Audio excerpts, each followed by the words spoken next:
याचा अर्थ असा की चांगला हेतू चांगलं कर्म, हेतू चांगलाच होता, पण कर्म सुद्धा शरीराने मनामध्ये चांगलेपणाने इतकं भिनलेलं की वाईट म्हणजे त्याला सहनच व्हायचं नाही. शरीर आणि मन इतकं पलीकडे गेलेलं, अवस्था इतकी अशी झालेली की त्याला हे सहनच होत नसेल. हे अगदी आदर्श बरं का, आपलं इतकं नाही व्हावं, पण निदान दुसऱ्याचं नुकसान व्हावं किंवा दुसऱ्याला त्रास व्हावा हे तरी नसावं. हेतू नाहीच, पण कर्म सुद्धा, माझं कर्म दुसऱ्याला त्रासदायक होईल का? तुम्हाला काय सांगू, महाराज बोलून गेले, आम्ही साले अपात्र शिष्य त्यांचे, प्रपंचाला का घाबरता म्हणाले.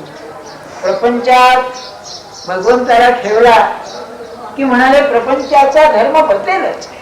मग काय होईल म्हणले, उत्तम प्रपंच कोणचा? घरातला प्रत्येक माणूस दुसऱ्याला सुख कसं लागेल असं जर वागला तर प्रपंच दुःख काय आहे?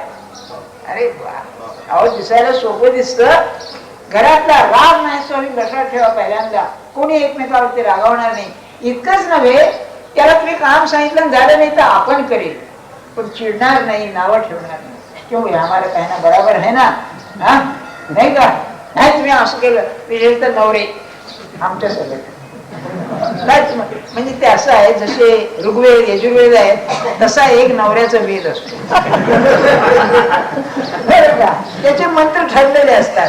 तुम्हाला एवढ्या आकला नाही, तुम्हाला कळत नाही, किंवा नाही तर मग तिच्या बापाला नावं ठेवायची, असं लग्नातलं काढायचं, हे त्याचे मंत्रच आहेत सगळे. बरं का, होईल का असं सांगा?